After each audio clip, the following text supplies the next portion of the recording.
The Dead Woman in Love. La Morte Amoureuse. You ask me, brother, whether I have loved. Yes.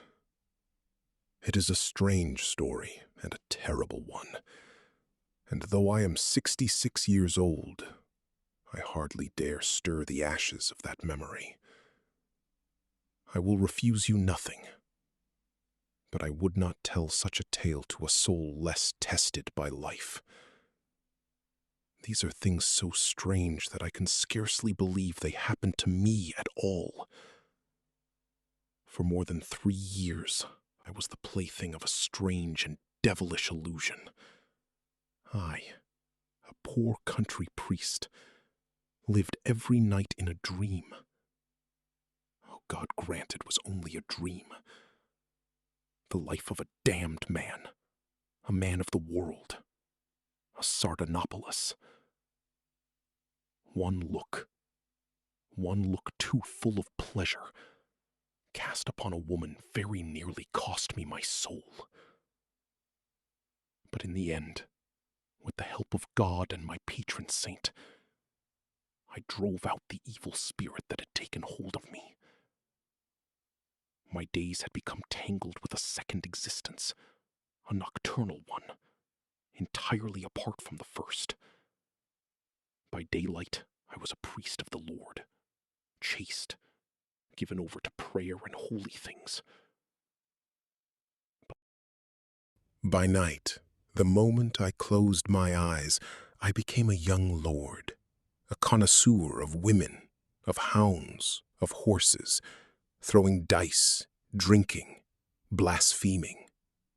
And when dawn woke me, it seemed to me, on the contrary, that I was only falling asleep and dreaming that I was a priest.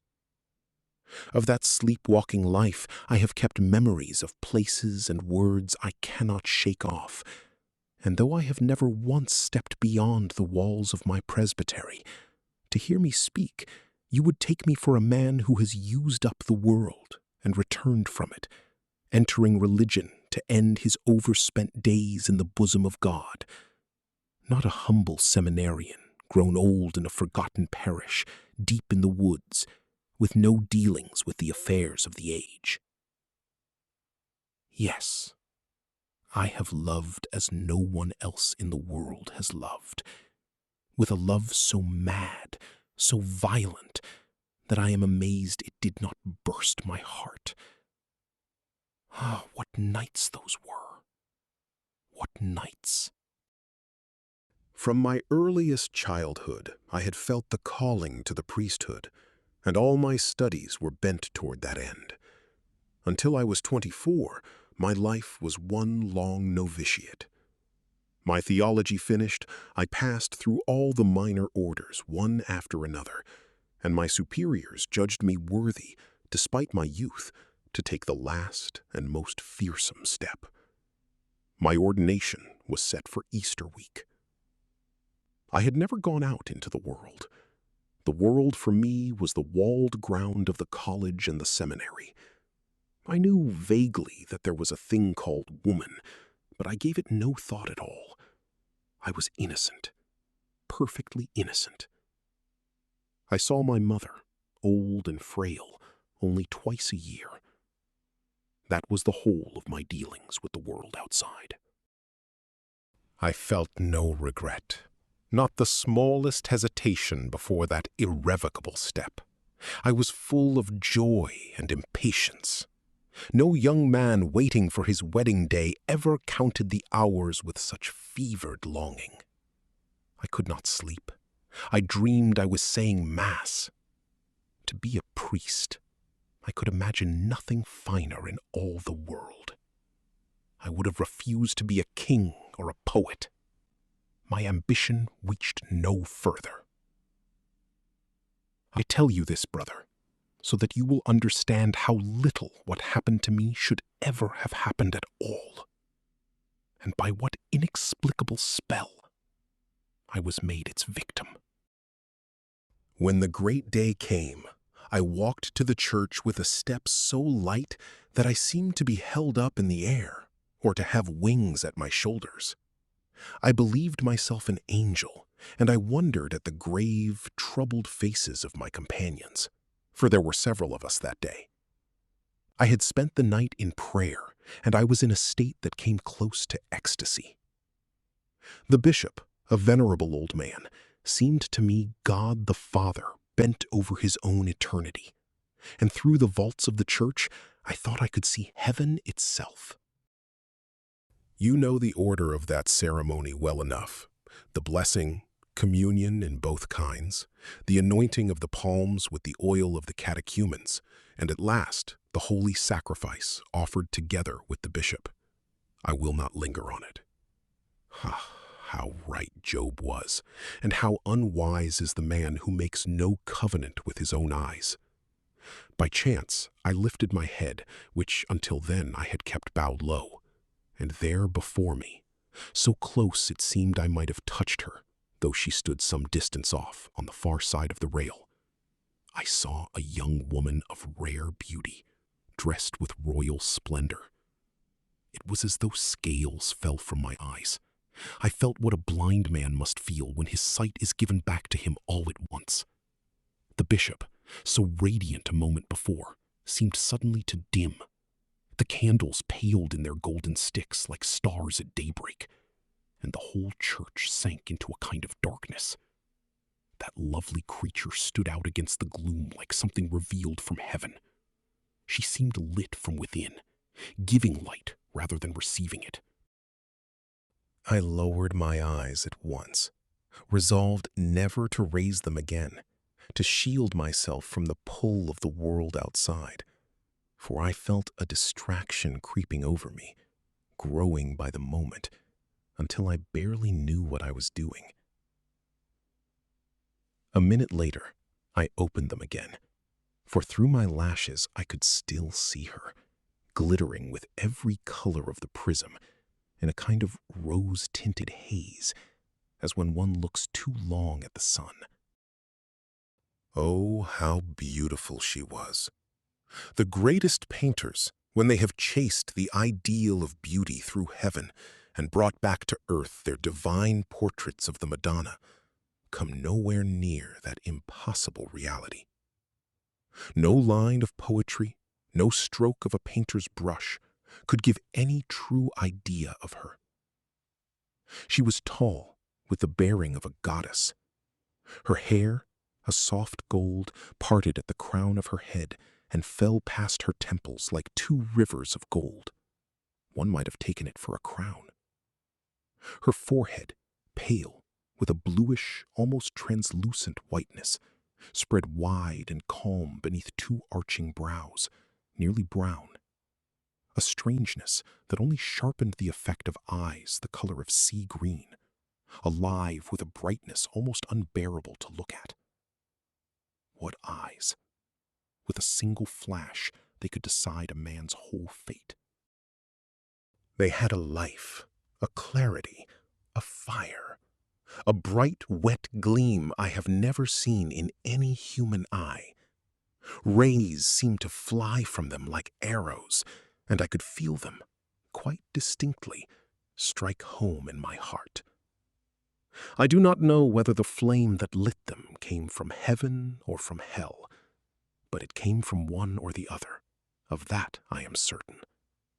That woman was an angel or a demon, or perhaps both at once. She could never have been born of Eve, our common mother. Teeth of the finest white gleamed behind her red smile, and small dimples formed at every curve of her mouth in the rose satin of her lovely cheeks.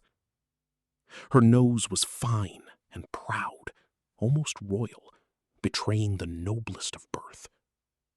A play of light like polished agate moved over the smooth, bare skin of her shoulders, and strands of great golden pearls, almost the color of her own throat, fell across her breast.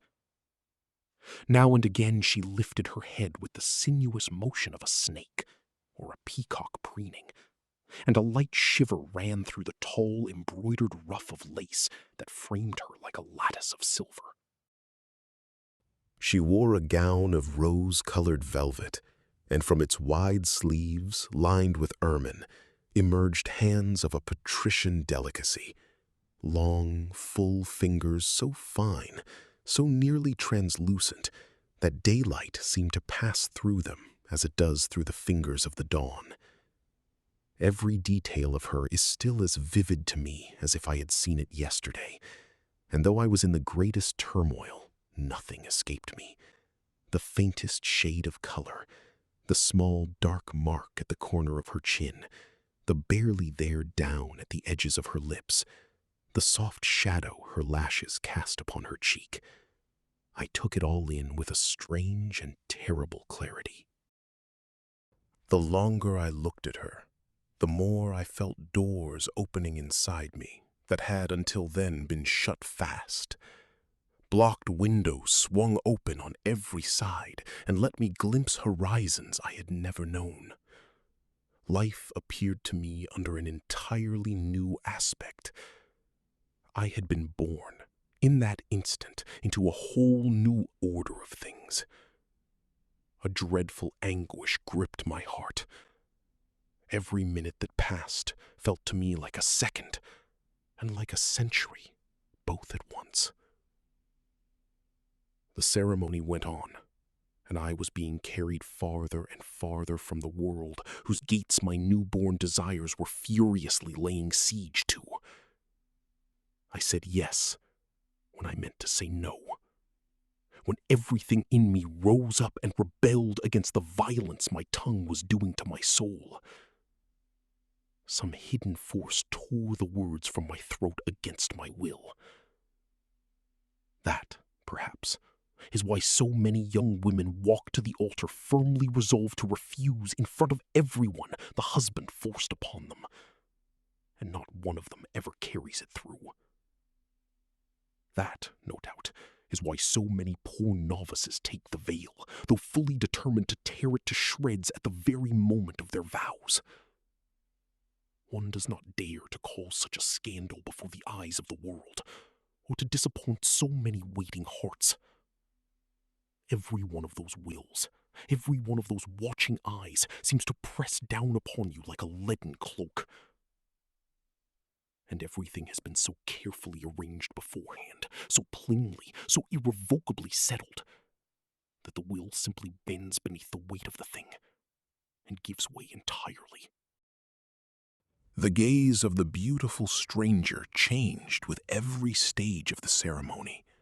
At first tender, almost caressing, it turned little by little to something like scorn, like the displeasure of one who feels she has not been understood.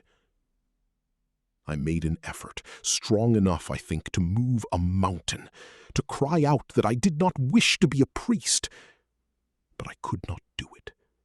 My tongue stayed fixed to the roof of my mouth, and I could not translate my will into the smallest gesture of refusal. I was wide awake, and yet caught in something very like a nightmare, where one longs to shout a single word on which one's life depends, and cannot. She seemed to feel the torment I was in, and, as if to give me courage, threw me a look full of divine promises. Her eyes were a poem, and every glance in them a verse.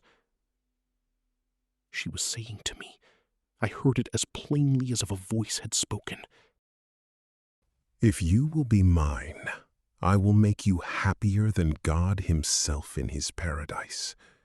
The angels will envy you. Tear off that death shroud you are about to wrap yourself in. I am beauty. I am youth. I am life. Come to me, and we shall be love itself. What could your Jehovah offer you in its place? Our life together will flow like a dream and be nothing but one endless kiss. Pour out the wine in that cup, and you are free. I will carry you away to islands no one knows. You will sleep upon my breast in a bed of solid gold, beneath a canopy of silver. For I love you, and I mean to take you from your God, before whom so many noble hearts pour out floods of love that never reach him at all. I seemed to hear these words set to a music of infinite sweetness, for her gaze had almost the quality of sound, and the sentences her eyes sent me rang deep in my heart, as though some unseen mouth had breathed them straight into my soul. I felt myself ready to renounce God, and yet my hands went on, of their own accord, completing every motion of the rite. She threw me a second look, so pleading, so utterly without hope, that blades seemed to pass through my heart, and I felt more swords in my breast than the mother of sorrows herself. It was done. I was a priest. No human face has ever worn a look of such piercing anguish. The girl who watches her betrothed drop dead beside her, the mother beside her child's empty cradle, Eve seated at the threshold of paradise's closed gate, the miser who finds a stone where his treasure had been, the poet who has watched the one manuscript of his finest work roll into the fire. None of them wear a more stricken, more inconsolable look than she did in that moment. The blood drained wholly from her lovely face, and she went white as marble. Her beautiful arms fell to her sides as though the muscles in them had come loose, and she leaned against a pillar, for her knees were giving way beneath her. As for me, pale, my forehead running with a sweat more bloody than that of Calvary, I made my way stumbling toward the church door. I could not breathe. The vault seemed to press down flat upon my shoulders, and it felt as though my head alone bore up the whole weight of the dome. As I was about to cross the threshold, a hand seized mine, suddenly, fiercely. A woman's hand. I had never touched one before. It was cold as a serpent's skin, and the print of it stayed burned into me like the mark of hot iron. It was hers. "Unhappy man," she said, low, close to my ear.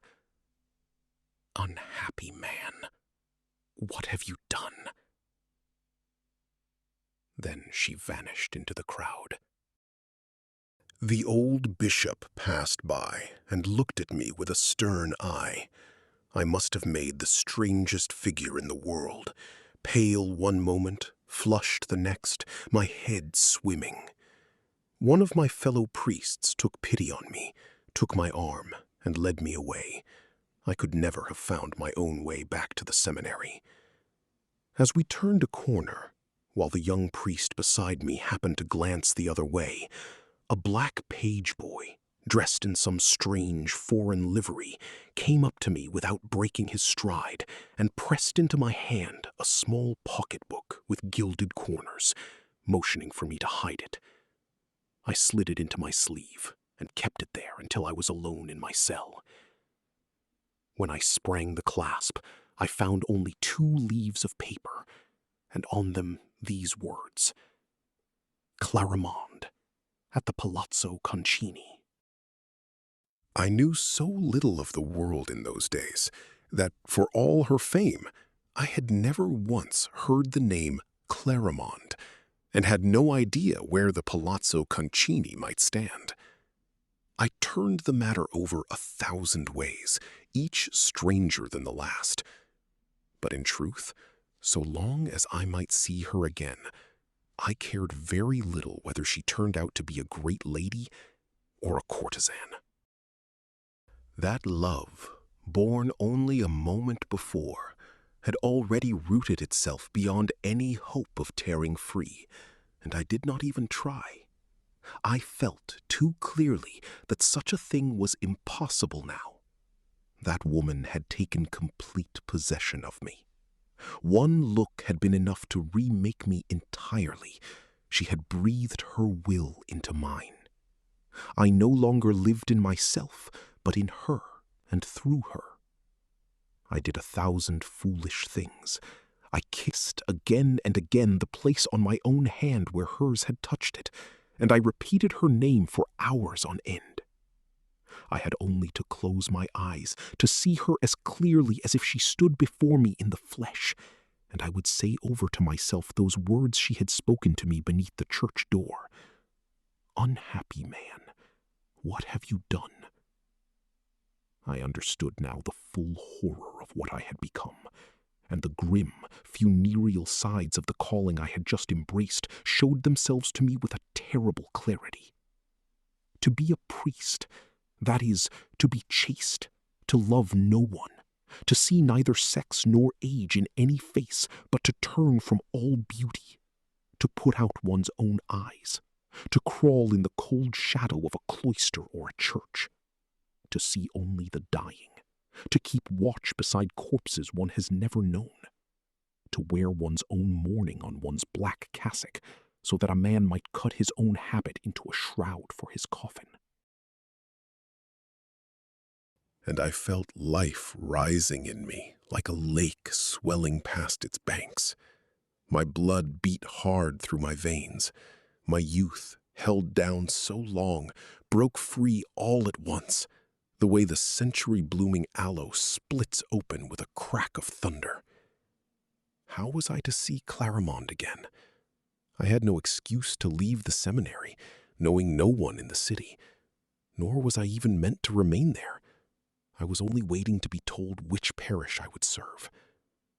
I tried working the bars of my window loose, but it stood at a dreadful height, and without a ladder there was no hope of it.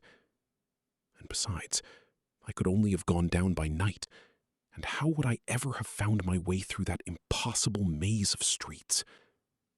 All these obstacles, which would have meant nothing to another man, were mountains to me. A poor seminarian, in love since yesterday, without experience, without money, without clothes. Ah, if only I had not been a priest. I could have seen her every day. I would have been her lover, her husband, I told myself in my blindness.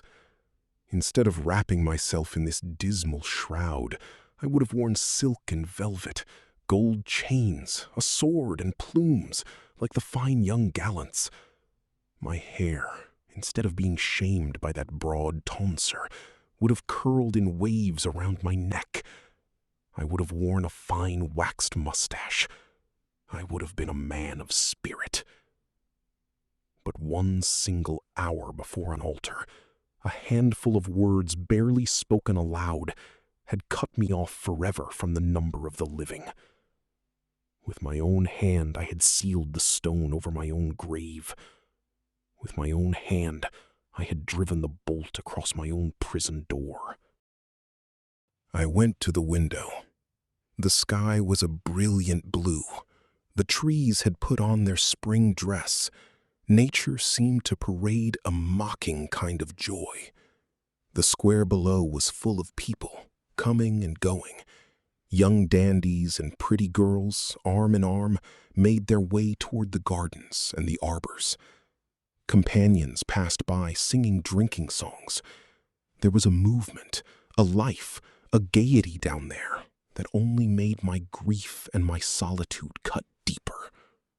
A young mother stood in a doorway, playing with her child. She kissed its small pink mouth, still beaded with drops of milk, and teased it with 1,000 of those small tendernesses that only mothers know how to invent. The father stood a little way off, smiling gently at the charming scene, his arms folded, holding his happiness close against his chest. I could not bear the sight of it. I shut the window and threw myself onto my bed, my heart full of a hatred and a jealousy so terrible that I bit at my own fingers and at my blanket like a tiger 3 days without food. I do not know how many days I spent like that, but turning over one day in a fit of raw misery, I saw the Abbe Serapion standing in the middle of the room, watching me closely. I was ashamed of myself, and let my head fall to my chest, covering my eyes with my hands. "Romuald, my friend, something is happening in you that is far from ordinary," Serapion said after a long silence. "Your behavior is truly beyond explanation. You, who were so devout, so calm, so gentle, you pace your cell now like a wild animal. Take care, brother, and do not listen to the devil's whisperings. The evil spirit, furious that you have given yourself to the Lord forever, is circling you now like a ravenous wolf, making one last effort to drag you to himself. Instead of letting yourself sink, my dear Romuald, arm yourself with prayer, take up mortification as your shield, and fight the enemy bravely. You will defeat him. Trial is necessary to virtue, and gold comes purer from the crucible. Do not let this frighten you, and do not despair. Even the most sheltered, the most firmly rooted souls have known such hours. Pray, fast, meditate, and the evil spirit will withdraw." Sarapion's words called me back to myself, and I grew a little calmer. "I came to tell you of your new appointment," he went on. "There is a parish some 3 days' journey from here whose priest has just died, and the bishop has charged me with installing you in his place. Be ready by tomorrow." I answered with a nod that I would be, and the Abbe left. I opened my missal and began to read the prayers, but the lines soon blurred before my eyes. The thread of my thoughts tangled itself in my head, and the book slid from my hands without my noticing. Leave tomorrow without seeing her again. Add one more impossibility to all those already standing between us. Lose forever the hope of finding her again, short of a miracle. Write to her. But by whose hand could I ever send such a letter? With the sacred character I now wore, to whom could I open my heart? Whom could I trust? I felt a terrible anxiety rise in me. And then what the Abbe Serapion had told me of the devil's artifice came back to my memory. The strangeness of the whole adventure, Clarimonde's unearthly beauty, the phosphor brightness of her eyes, the burning print of her hand, the disorder into which she had thrown me. The sudden change worked in me. My piety vanished in an instant.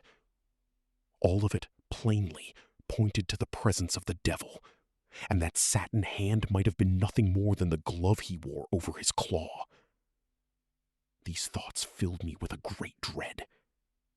I picked up the missal, which had rolled from my knees to the floor, and returned to my prayers. The next morning, Serapion came for me.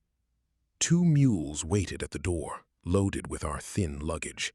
He mounted one, and I climbed onto the other as best I could.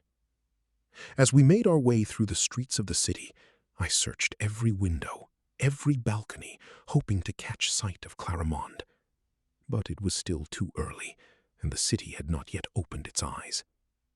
My gaze tried to slip behind every blind and curtain of every palace we passed.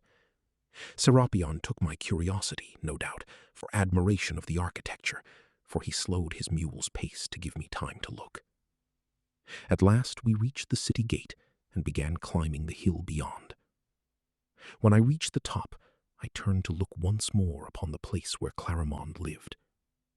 A cloud's shadow lay over the whole city, its blue and red rooftops blurred into one soft haze, above which floated here and there, like white flecks of foam, the morning smoke of chimney fires. And then, by some strange trick of the light, I saw a single building, gilded and pale gold under one lone shaft of sunlight, rising above every roof around it. The rest of the city lay drowned in mist, but that one building stood out as though it were close enough to touch. I could make out every detail of it, the turrets, the terraces, the windows, even the swallow-tailed weather vanes. "What is that palace there, lit up by the sun?" I asked Serapion. He shielded his eyes with his hand, and after a moment answered. "That is the old palace Prince Concini gave to the courtesan Clarimonde. Dreadful things happen there." At that very moment, I still do not know to this day whether it was real or only imagined, I thought I saw a slender white shape glide across the terrace, flash for a single second in the light, and vanish. It was Clarimonde. Oh, did she know that at that hour, from the top of that harsh road that was carrying me from her, a road I was never to descend again, I sat there, restless and burning, my eyes fixed on the palace where she lived, which some cruel trick of the light seemed to draw closer to me, as if inviting me in to enter as its master? Surely she knew it. Her soul was bound to mine too closely in sympathy not to feel its smallest tremor, and it must have been that very feeling that had driven her, still wrapped in the veils of night, up onto the high terrace, into the icy dew of the morning. The shadow crept over the palace until it was nothing more than a still ocean of roofs and gables, a single rolling shape with no distinct feature left in it. Serapion touched his mule. Mine fell into step beside it, and a bend in the road hid the city from me forever, for I was never to return there. After 3 days on the road, through country that grew steadily more mournful, we saw through the trees the weathercock atop the church tower I was to serve. After winding through a few crooked lanes lined with cottages and small garden plots, we came at last to the church front, which made no great show of splendor. A porch trimmed with a few moldings and 2 or 3 roughly cut stone pillars, a tiled roof, buttresses of the same stone as the pillars. That was the whole of it. To the left, the cemetery, thick with tall grass, a great iron cross standing at its center.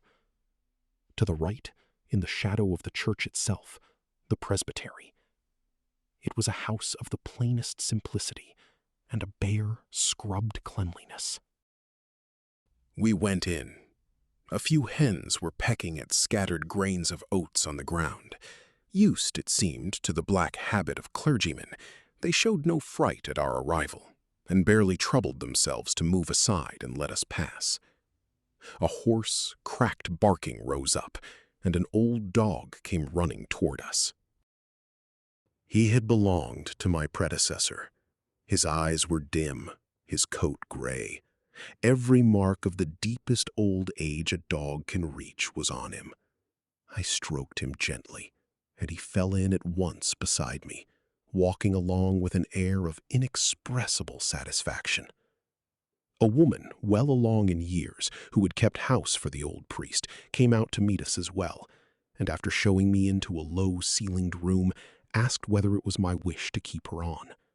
I told her I would keep her, and the dog besides, and the hens too, and every stick of furniture her old master had left behind at his death, which sent her into such a transport of joy that Serapion had to pay her the price she named for it on the spot. Once I was settled in, the Abbe Serapion returned to the seminary, and I was left alone, with no support but my own. The thought of Clarimonde began at once to haunt me again, and however hard I tried to drive it out, I did not always succeed. One evening, walking the boxwood-lined paths of my little garden, I thought I saw, through the hedge, the shape of a woman following every movement I made, and between the leaves, 2 sea-green eyes glinting. But it was only an illusion, for when I crossed to the other side of the path, I found nothing there but a single footprint in the sand, so small it might have been a child's. The garden was walled in on every side by very high walls. I searched every corner and hollow of it. There was no one. I have never been able to explain that small circumstance, though it was nothing at all beside the far stranger things that were still to come. I lived on in this way for a full year, faithfully fulfilling every duty of my calling, praying, fasting, giving counsel and comfort to the sick, giving alms until I denied myself even the barest necessities. But I felt within me a terrible dryness. The wellsprings of grace stayed sealed to me. I knew none of the happiness that comes from carrying out a holy mission. My mind was elsewhere, and Clarimonde's words returned again and again to my lips, an involuntary refrain I could not silence. Brother, weigh this well, for having raised my eyes, only once, to a woman, for a fault that seems on its face so slight, I suffered, for years afterward, the most wretched torments. My whole life was thrown into disorder, forever. I will not keep you longer with the story of those defeats and those small interior victories, each one followed by a deeper fall than the last. I will pass now, at once, to the decisive turn. One night, the bell at my door rang out, violently, without warning. The old housekeeper went to answer it, and there, framed under the light of her lantern, stood a copper-skinned man, richly dressed after some foreign fashion, a long dagger at his belt. His first movement was fear, but the man reassured her and told her he needed to see me at once on a matter touching my ministry. Barbara showed him up. I was on the point of going to bed. The man told me his mistress, a very great lady, lay at the point of death and wished for a priest. I answered that I was ready to follow him. I gathered what was needed for the last rites and hurried down. At the door, 2 horses waited, black as the night itself, pawing at the ground with impatience, 2 long plumes of steam pouring from their chests. He held my stirrup and helped me mount, then swung himself onto the other with no more than a hand braced on the pommel. He gripped his knees and loosed the reins, and his horse shot forward like an arrow. Mine, whose bridle he held, broke into the same gallop and kept perfect pace beside it. We tore through the countryside. The ground streamed gray and striped beneath us, and the black shapes of trees fled past like a routed army. We crossed a forest of so deep and icy a darkness that I felt a shiver of superstitious terror crawl over my skin. Sparks struck from the stones by our horses' hooves left a trail of fire behind us, and had anyone seen us at that hour of night, my guide and I, they would have taken us for 2 ghosts riding down a nightmare. Will-o'-the-wisps crossed our path now and again, and jackdaws cried out miserably in the depths of the wood, where the phosphorescent eyes of wildcats gleamed here and there in the distance. The horses' manes grew wilder with every stride. Sweat streamed down their flanks, and their breath came loud and quick through their nostrils. But whenever he saw them flag, the rider let out a guttural cry, nothing like a human voice, and the race began again, more furious than before. At last, the whirlwind stopped. A black mass, pricked with a few points of light, rose up suddenly before us.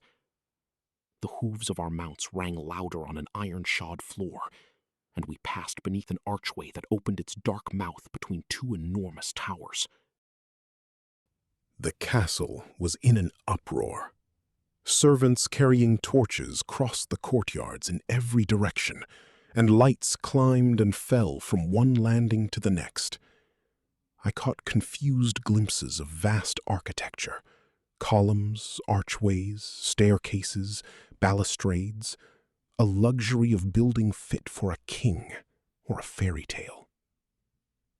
A black page boy, the very one who had once brought me Clarimonde's note and whom I knew at a glance, came to help me down, and a majordome, dressed in black velvet with a gold chain about his neck and an ivory cane in his hand, stepped forward to meet me. Great tears spilled from his eyes and ran down his cheeks into his white beard. "Too late," he said, shaking his head. Too late, Lord Priest. But if you could not save the soul, come and keep watch over the poor body." He took me by the arm and led me to the chamber of death. I wept as hard as he did, for I had understood by then that the dead woman could be no one but that Clarimonde I had loved so long and so madly. A prayer stool stood beside the bed. A bluish flame, flickering on a bronze dish, threw a faint and uncertain light across the room, catching here and there in the shadows the sharp edge of some piece of furniture or cornice. On the table, in a carved urn, wilted a white rose, its petals fallen at the foot of the vase like fragrant tears, all but a single one which still clung on. A broken black mask, a fan, costumes of every kind lay scattered across the chairs, showing plainly that death had come to this rich house without warning, unannounced. I knelt without daring to raise my eyes to the bed, and began reciting the Psalms with great fervor, thanking God for having placed the grave between myself and the thought of this woman, so that I might now add her name, sanctified at last, to my prayers. But little by little, that fervor slackened, and I fell into a kind of reverie. This room had nothing of a death chamber about it. Instead of the foul, cadaverous air I was used to breathing at such vigils, a languid smoke of Eastern perfumes, some faint and amorous scent of woman, drifted softly through the warmed air. That pale glow seemed less the yellow, trembling nightlight that hovers near corpses than a half-light arranged for pleasure. I thought of the strange chance that had brought me to find Clarimonde again at the very moment I was losing her forever, and a sigh of regret escaped my chest. It seemed to me that someone sighed too, behind me, and I turned without meaning to. It was only the echo. In turning, my eyes fell at last on the great bed they had until then avoided. The damask curtains, deep red with great flowered patterns, drawn back with cords of gold, showed the dead woman laid out full length, her hands folded on her breast. She was covered by a linen veil of a dazzling whiteness, made only sharper by the dark purple of the hangings behind it, and so fine a fabric that it hid nothing of the lovely shape of her body, and let me follow every graceful line of it. The curve of her neck, like a swan's, that not even death had managed to stiffen. She might have been a statue of alabaster, carved by some master sculptor for a queen's tomb, or a young girl fallen asleep beneath a fall of snow. I could bear it no longer. That air of the bedchamber intoxicated me. The feverish scent of the half-withered rose rose to my head, and I paced the room in long strides, stopping at every turn before the platform to gaze at the graceful dead woman beneath the transparency of her shroud. Strange thoughts crossed my mind. I imagined that she was not truly dead at all, and that this was only some pretense she had used to draw me into her castle and tell me of her love. For one moment, I even believed I had seen her foot move beneath the whiteness of the veils, and the straight folds of the shroud shift out of place. And then I asked myself, was this truly Clarimonde? What proof did I have? Could that black page not have entered the service of some other woman? I am mad, surely, to grieve and torment myself so. But my heart answered with a single beat. It is she. It is truly she. I drew nearer to the bed and looked with redoubled attention at the object of my uncertainty. Shall I confess it to you? That perfection of form, though purified and made holy by the shadow of death, stirred me more deeply, more dangerously than it should have, and her stillness so closely resembled sleep that anyone might have been deceived by it. I forgot that I had come there for a funeral office, and imagined instead that I was a young bridegroom entering the chamber of his bride, who hides her face from modesty and will not yet be seen. Torn between grief and joy, trembling with fear and with pleasure both, I bent toward her and took the corner of the sheet. I lifted it slowly, holding my breath for fear of waking her. My pulse beat with such force that I could feel it hiss in my temples, and my brow ran with sweat as though I had lifted a slab of marble. It was indeed Clarimonde, exactly as I had seen her at the church on the day of my ordination. She was every bit as lovely, and death on her seemed only one more grace.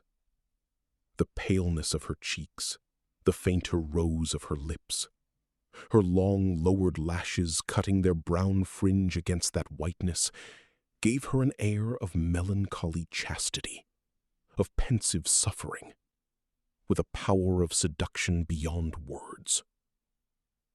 Her long unbound hair, still threaded here and there with small blue flowers, made a pillow for her head, and shielded with its loose curls the bareness of her shoulders. Her lovely hands, purer, more translucent than the sacred host, lay crossed in an attitude of pious rest and silent prayer, which tempered whatever might have seemed too seductive, even in death, in the exquisite roundness and ivory polish of her bare arms, still wearing their bracelets of pearls. I stood a long while lost in silent contemplation, and the longer I looked at her, the less I could believe that life had truly left that lovely body forever. I do not know whether it was illusion, or only a trick of the lamplight, but it seemed to me that the blood had begun to move again beneath that dull paleness, though she remained all the while perfectly still.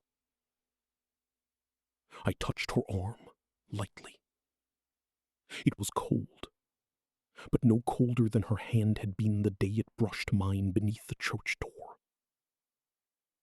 I took up my former place again, bending my face over hers, letting the warm dew of my tears fall upon her cheeks. Ah, what a bitter feeling of despair and helplessness. What an agony, that vigil. I would have gathered up my whole life into a single heap, if I could, to give it to her, to breathe the flame consuming me into her cold remains. Night wore on, and feeling the moment of our eternal parting draw near, I could not deny myself that last, sad, supreme sweetness, to press a kiss upon the dead lips of the woman who had held the whole of my love. A miracle. A faint breath mingled with my own, and Clarimonde's mouth answered the pressure of mine. Her eyes opened and took on a little of their old brightness. She sighed, and uncrossing her arms, wound them about my neck with an air of unspeakable rapture. "Ah, it is you, Romuald," she said, in a voice languid and sweet as the last vibration of a harp string. "What are you doing here? I waited for you so long that I died of it. But now we are betrothed. I will be able to see you, to come to you. Farewell, Romuald. Farewell. I love you. That is all I wished to tell you. And I give back to you the life your kiss called up in me for one single minute. We shall meet again, soon."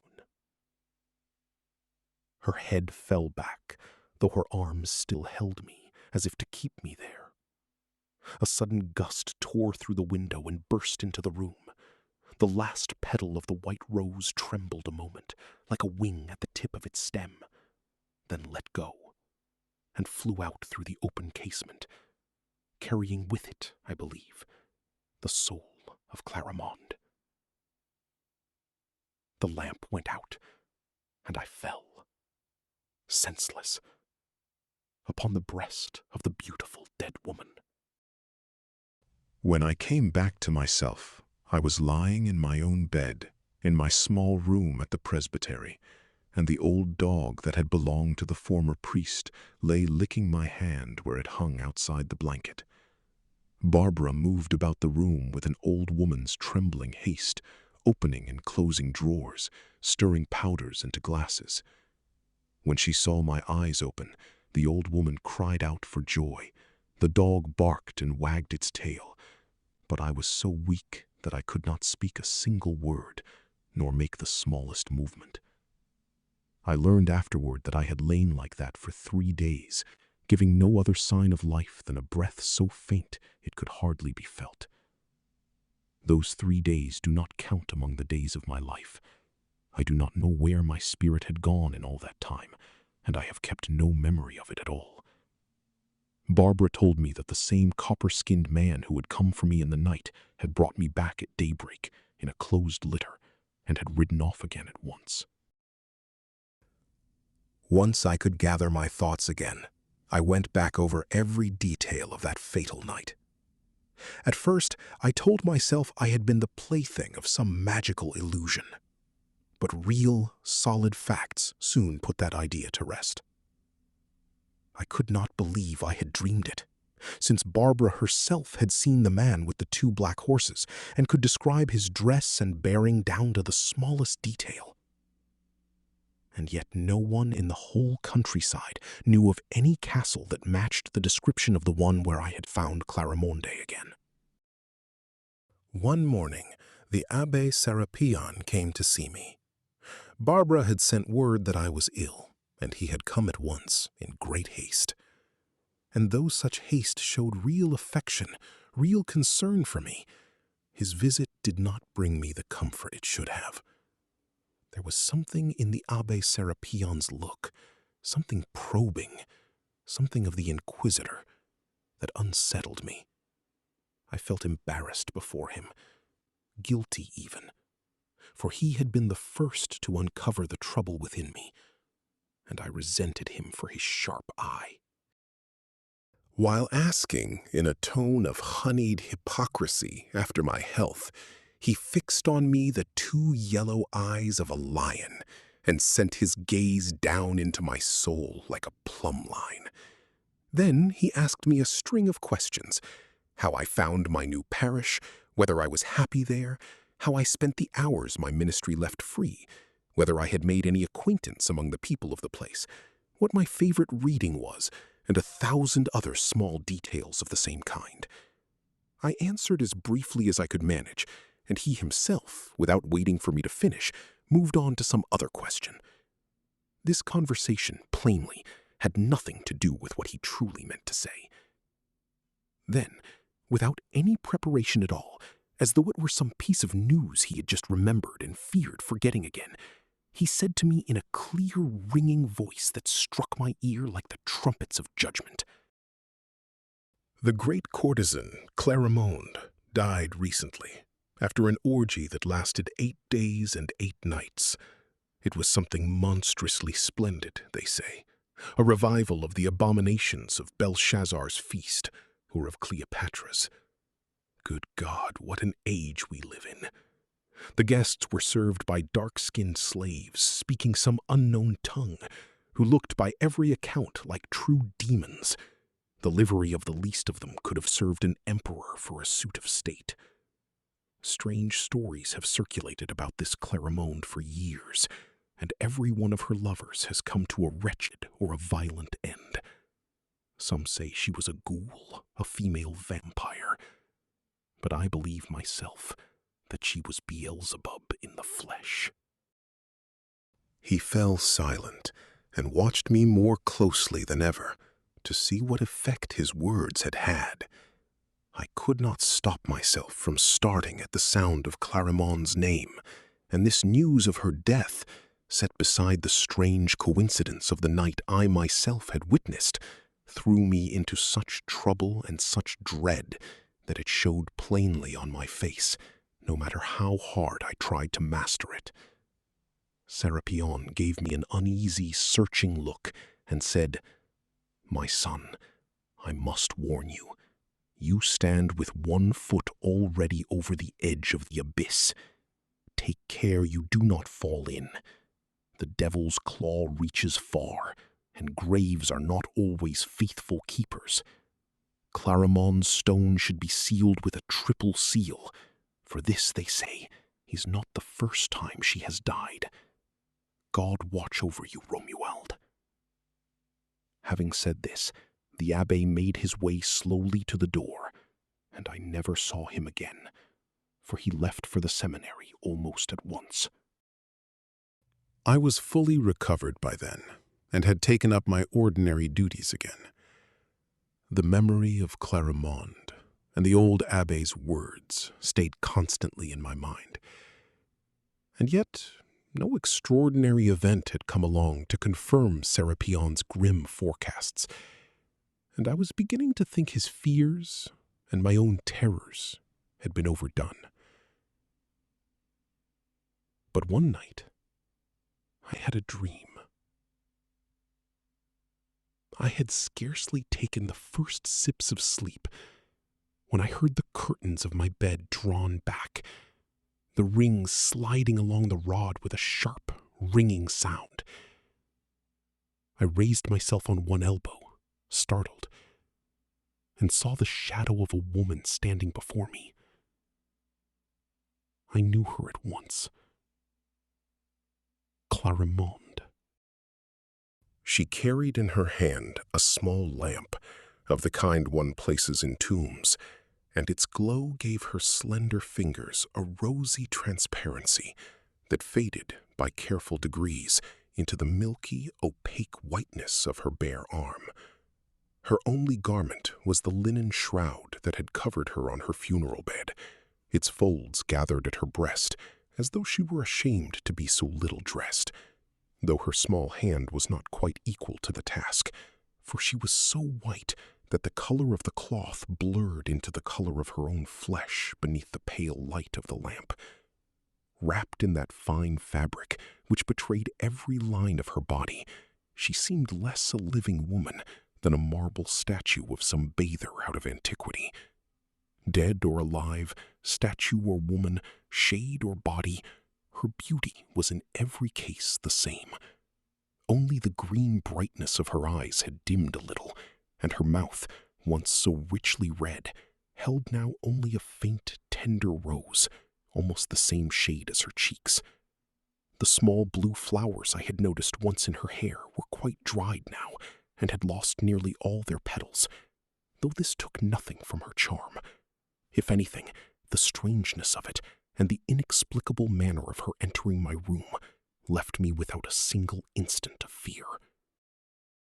She set the lamp down on the table and sat at the foot of my bed, then leaned toward me and spoke, in that voice at once silvery and velvet soft that I never heard from any lips but hers.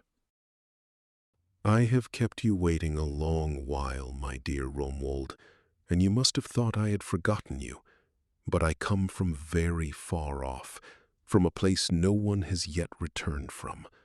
There is neither moon nor sun in the country I have come from, only space and shadow. No road, no path, no ground for the foot, no air for the wing.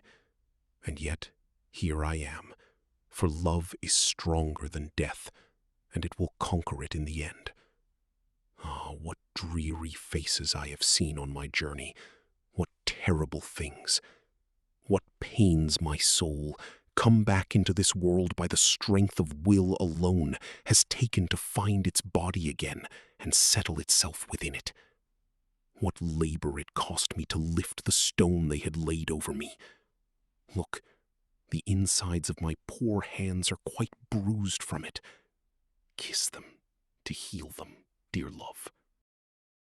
She pressed the cold palms of her hands, one after the other, against my mouth. I kissed them, more than once, in truth, and she watched me do it with a smile of unspeakable pleasure. "I confess it to my shame, brother. I had entirely forgotten the Abbe Serapion's warnings and the sacred character I wore. I had fallen without any struggle at all at the very first assault. I did not even try to push the tempter away.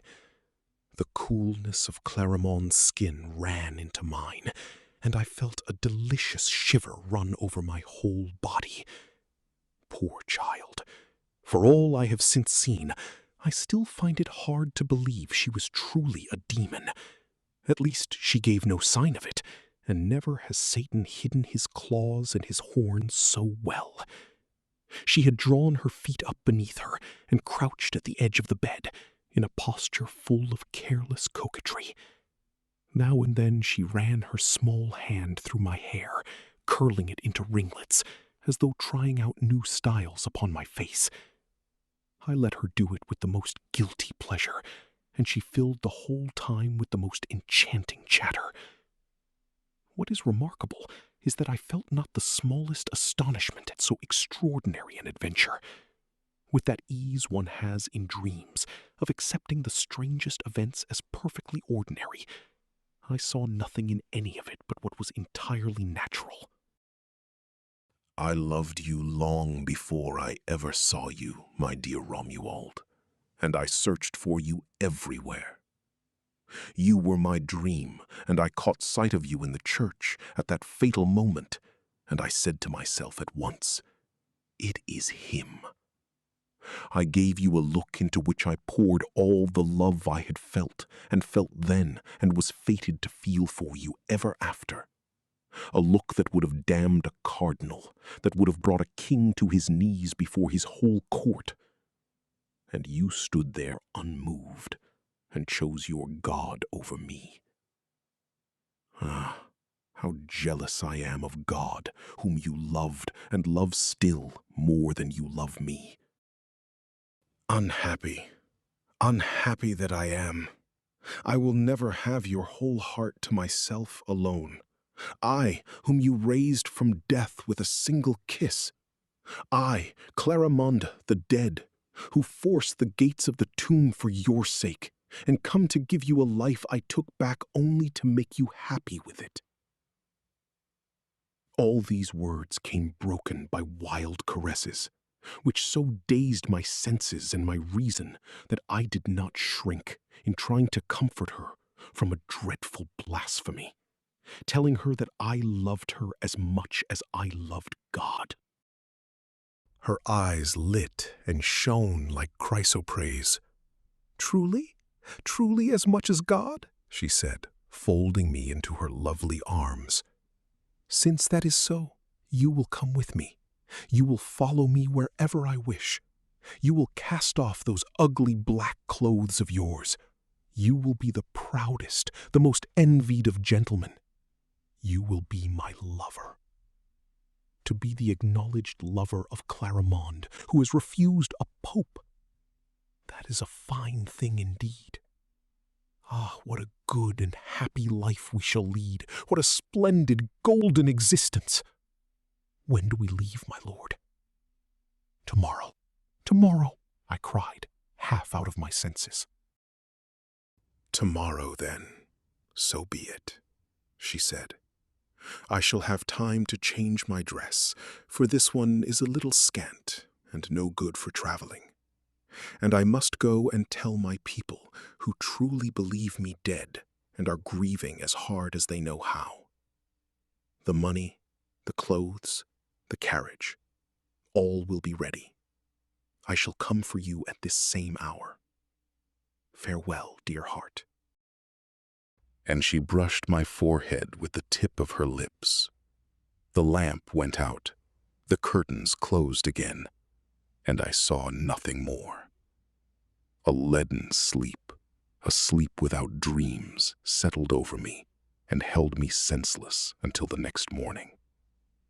I woke later than usual, and the memory of that strange vision troubled me the whole day through. In the end, I persuaded myself it had been nothing but a vapor of my own overheated imagination. And yet, the sensations had been so vivid that it was hard to believe they had not been real. And it was not without some dread of what was to come that I went to bed that night, after praying God to keep bad thoughts far from me, and to guard the chastity of my sleep. I fell asleep quickly and deeply, and my dream carried on from where it had left off. The curtains parted, and I saw Clarimonde, not pale in her pale shroud this time, with the violet of death on her cheeks, but gay, light, and radiant, in a magnificent traveling habit of green velvet trimmed with gold braid, caught up at the side to show a satin underskirt. Her fair hair spilled in heavy curls from beneath a wide black felt hat loaded with white plumes curled into fanciful shapes. She held in her hand a small riding crop tipped with a golden whistle. She touched me lightly with it and said, "Well now, handsome sleeper, is this how you make your preparations?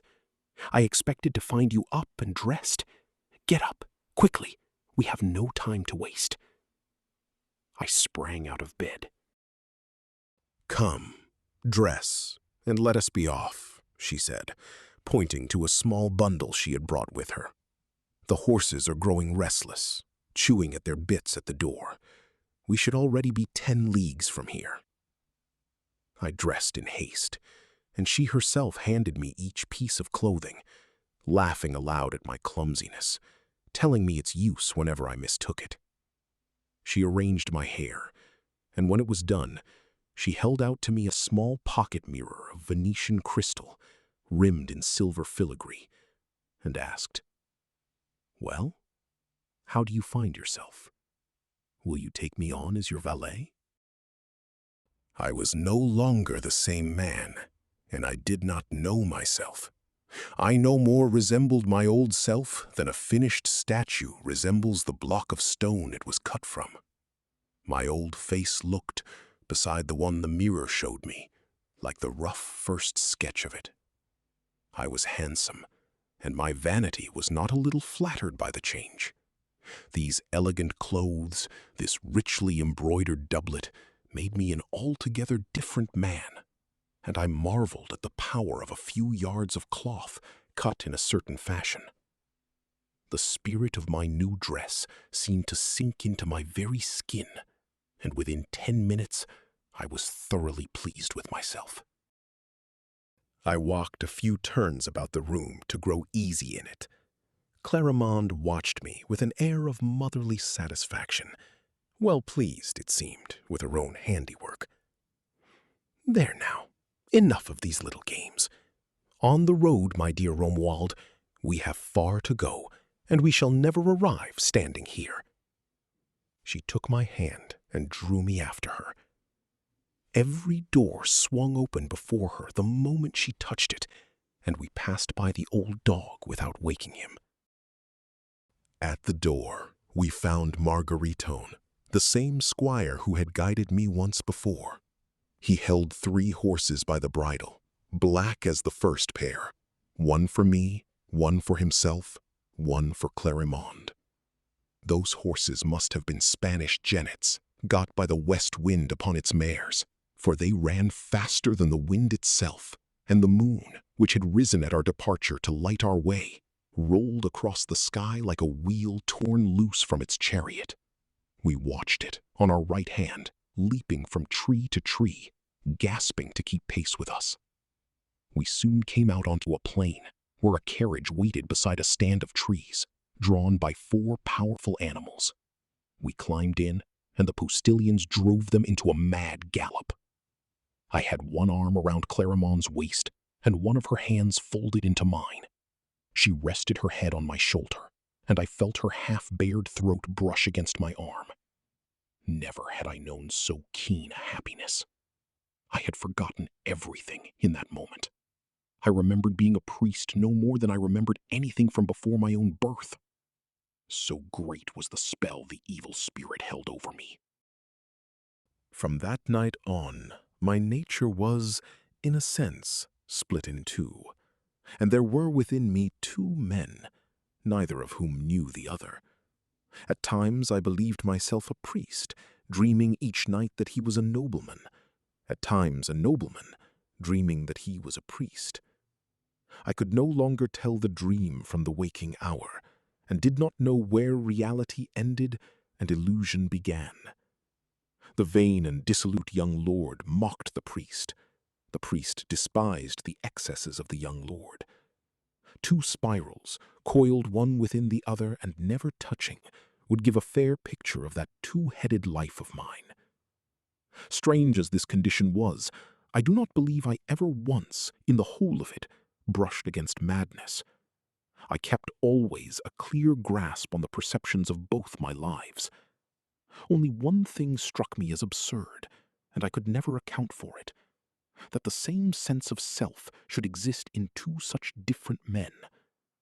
It was an anomaly I could make no sense of, whether I believed myself to be the parish priest of that small village, or Il Signor Romualdo, Clarimonde's acknowledged lover. However it may have been, I was, or at least I believed myself to be, in Venice. I have never yet managed to untangle what was illusion and what was real in that strange chapter of my life. We lived in a great marble palace on the Canaleo, full of frescoes and statues, with two Titians from his finest years in Clarimonde's bedchamber, a palace fit for a king. Each of us had our own gondola, our own liveried boatman, our own music room, our own poet. Clarimonde understood life on a grand scale, and there was something of Cleopatra in her nature. As for me, I lived like a prince's son, and carried myself as though I came of the family of one of the 12 apostles, or of the 4 evangelists of the most serene republic itself. I would not have stepped aside to let the Doge pass, and I do not believe that anyone, since Satan fell from heaven, has ever been prouder or more insolent than I was.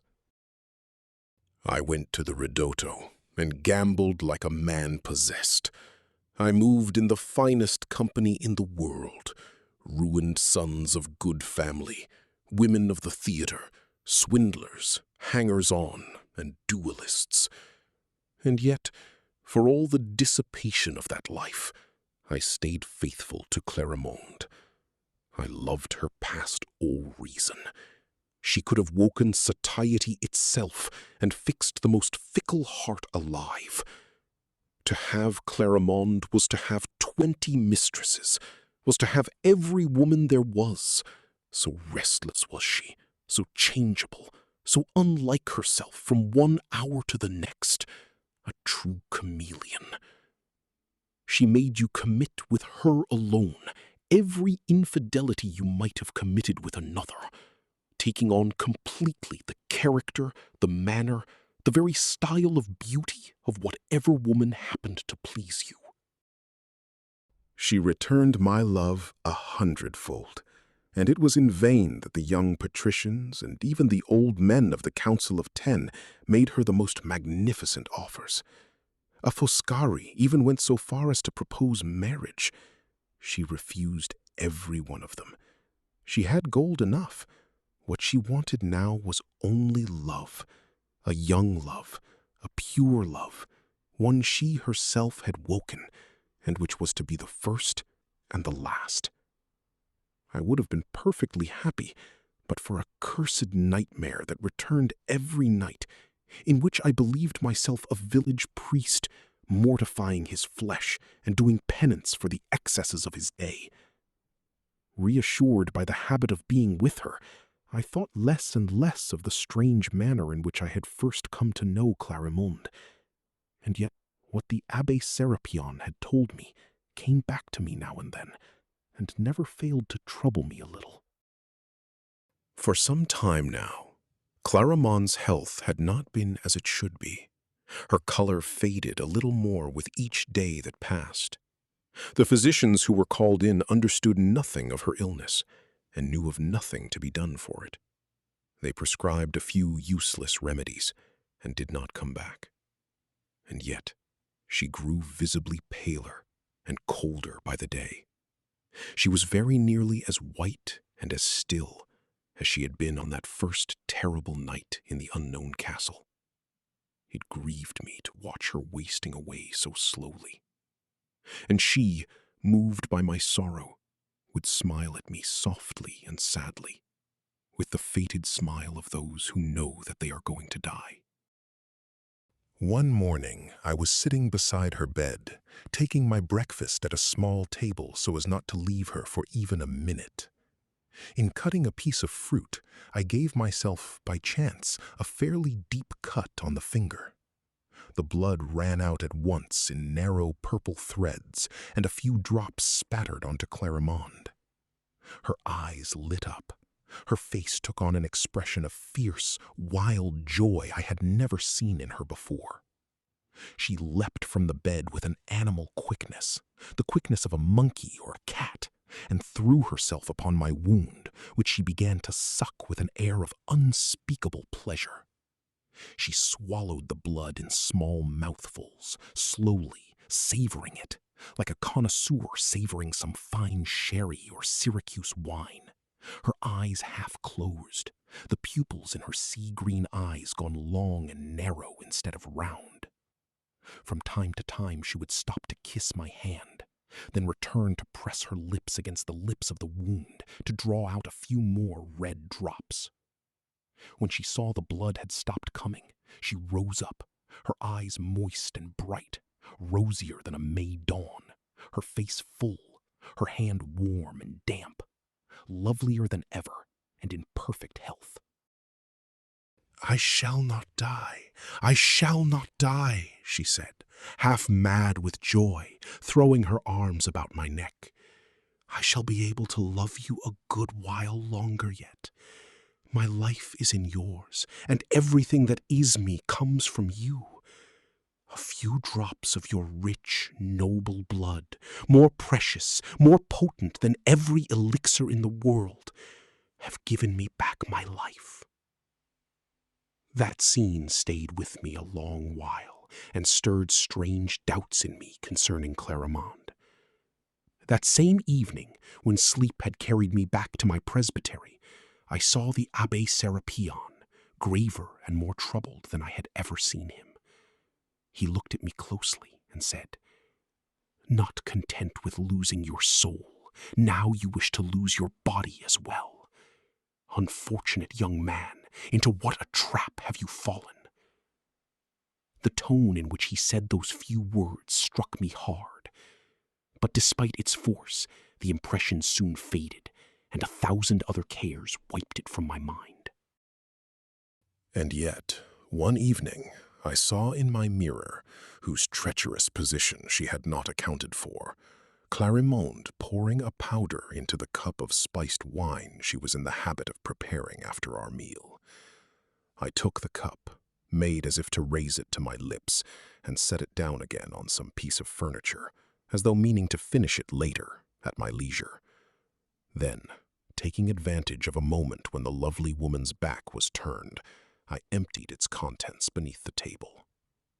After that, I withdrew to my room and lay down, fully resolved not to sleep and to see what would come of all this.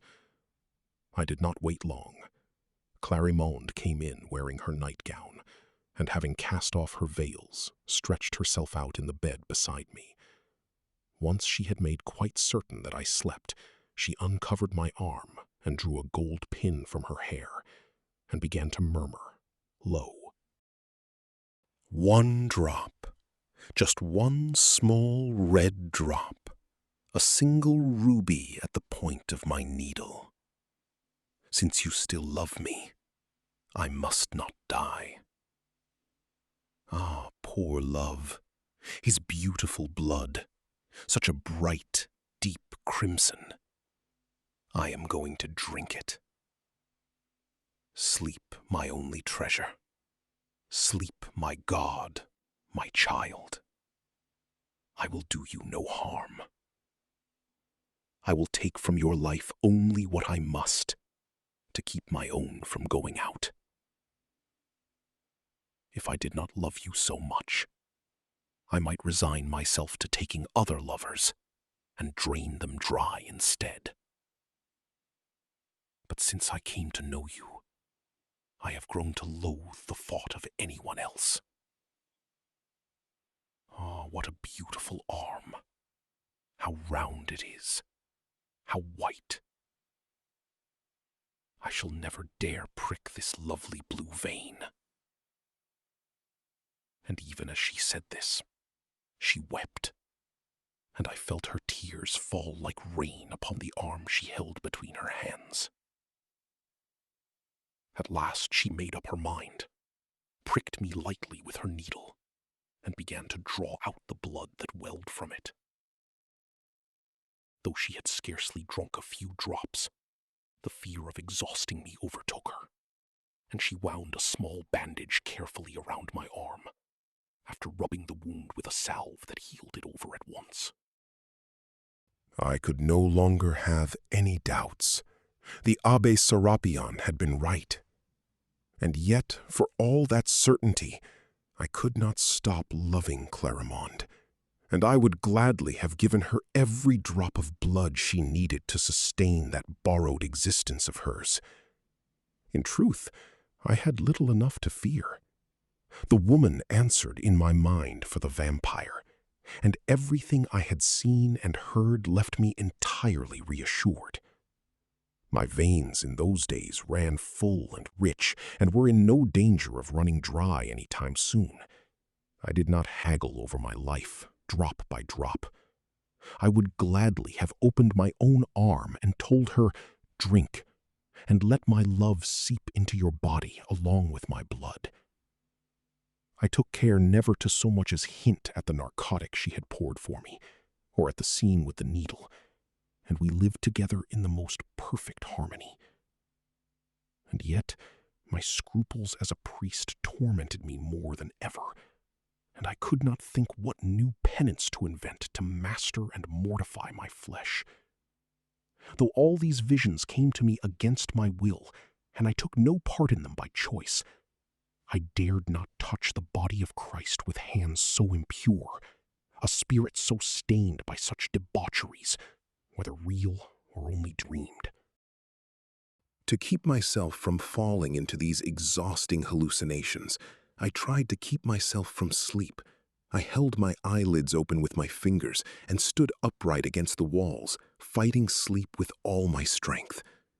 But the sand of drowsiness soon rolled back into my eyes, and seeing that every struggle was useless, I let my arms fall in discouragement and weariness, and the current carried me back once more toward those treacherous shores. Serapion pressed me with the most fervent exhortations and reproached me bitterly for my weakness, my want of fervor. One day, when I had been more agitated than usual, he said to me, "There is only one way left to free you of this obsession, and though it is an extreme one, it must be used. Great ills call for great remedies. I know where Clarimonde was buried. We must dig her up, and you must see in what pitiful state the object of your love now lies. You will no longer be tempted to lose your soul over a foul corpse, eaten by worms and ready to crumble into dust. It will surely bring you back to yourself." For my part, I was so worn out by that double life that I agreed to it, wanting to know once and for all which of the two, the priest or the gentleman, was the dupe of an illusion. I was resolved to kill, for the sake of one or the other, one of the two men living inside me, or else to kill them both, for such a life could not go on. The Abbe Serapion armed himself with a pickaxe, a lever, and a dark lantern, and at midnight we set out for the cemetery, whose ground and layout he knew perfectly well. After playing the shuttered lantern's light over the inscriptions of several tombs, we came at last to a stone half hidden under tall grass and eaten away with moss and creeping weeds, on which we made out the beginning of an inscription. Here lies Clarimonde, who in her life was the most beautiful in the world. "This is the place," said Serapion, and setting his lantern on the ground, he slid the lever into the crack of the stone and began to lift it. The stone gave way, and he set to work with the pickaxe. I stood watching him, blacker and more silent than the night itself. As for him, bent over that grim labor, he streamed with sweat, and his breath came in short, hard gasps that sounded, at times, like the rattle of a dying man. It was a strange sight, and anyone seeing us from outside would have taken us far sooner for grave robbers and thieves of shrouds than for priests of God. There was something hard, something savage in Sarapion's zeal that made him seem less an apostle, less an angel than a demon, and his stern, deep-cut features, thrown into relief by the lantern's glow, had nothing reassuring in them at all. I felt a cold sweat break out over my whole body, and my hair rose painfully on my head. Deep within myself, I looked on Sarapion's grim work as an abominable sacrilege, and I would have welcomed, at that moment, a bolt of fire out of the heavy clouds rolling above us to strike him down to ash. Owls, perched in the cypress trees, disturbed by the lantern's glare, came beating their dusty wings heavily against the glass, letting out plaintive cries. Foxes yelped somewhere in the distance, and 1,000 sinister sounds rose up out of the silence. At last, Sarapion's pickaxe struck the coffin, and its boards rang out with a dull, hollow sound. That terrible sound nothingness makes when something touches it. He wrenched back the lid, and there I saw Clarimonde, pale as marble, her hands folded together, her white shroud gathered in a single fold from her head to her feet. A single small red drop gleamed like a rose at the corner of her colorless mouth. At the sight of her, Serapion flew into a fury. "Ah, there you are, demon, shameless courtesan, drinker of blood and gold." And he sprinkled holy water over the body and the coffin, tracing the shape of a cross over them with his sprinkler. The moment the holy water touched her, poor Clarimonde's lovely body crumbled into dust, nothing left but a horrible, shapeless mingling of ash and half-charred bone. "There is your mistress, Lord Romuald," said the pitiless priest, showing me those sad remains. "Will you still be tempted to go walking at the Lido and at Fusina with your beauty?" I bowed my head. A great ruin had just taken place within me. I went back to my presbytery, and the Lord Romuald, Clarimonde's lover, parted forever from the poor priest who had, for so long, kept him such strange company. Only the following night I saw Clarimonde once more. She said to me, just as she had that first time, beneath the church door, "Unhappy man! Unhappy man! What have you done? Why did you listen to that foolish priest? Were you not happy? And what had I ever done to you that you should violate my poor grave and lay bare the misery of my nothingness? All communication between our souls and our bodies is broken now, forever. Farewell. You will miss me." She dissolved into the air like smoke, and I never saw her again. Ah, she spoke the truth. I have missed her more than once, and I miss her still. The peace of my soul was bought at a very dear price. The love of God was not too much to fill the place hers had left empty. That, brother, is the story of my youth. Never look at a woman. Walk always with your eyes fixed upon the ground, for however chaste, however calm you may be, one single minute is enough to make you lose eternity.